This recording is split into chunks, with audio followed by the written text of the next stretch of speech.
ফুচকা ফুচকা খাবা জি যাও গিয়ে বসে খাও দেখি কোথায় বসতেছো দেখি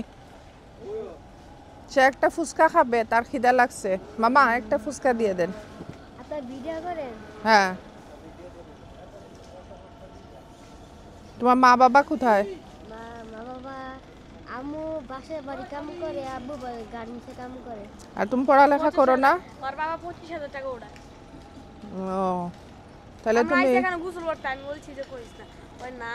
খিদা লাগছে ওরে খুদা দেখছো এই যে সে সত্যি কথা বলে ফেলছে কেন আসছে এটা কি হইলো এটা কেমনে এটা এটা ঠিক না বাবা হ্যাঁ তুমি না বাচ্চা মানুষ এটা ঠিক না হ্যাঁ নেক্সট টাইম এটা এটা করো না ওর বাবা অনেক ভালো ইনকাম করে ও বলছে এটা বলিও না কিন্তু সে বলে ফেলছে এই যে সে বলছে বলিও না খাওয়ার কথা কিন্তু সে বলে ফেলছে বলছি যে বাসে যে ভাত খাইছ না খাবো খাবো আচ্ছা ঠিক আছে ভুল করে বলছে বাচ্চাটা হ্যাঁ দোয়া রইলো এরকম আর কইরো না হ্যাঁ ঠিক আছে ওকে খেয়ে ফেলো ফুচকা দেন মামা কি খায় ও খাওয়ান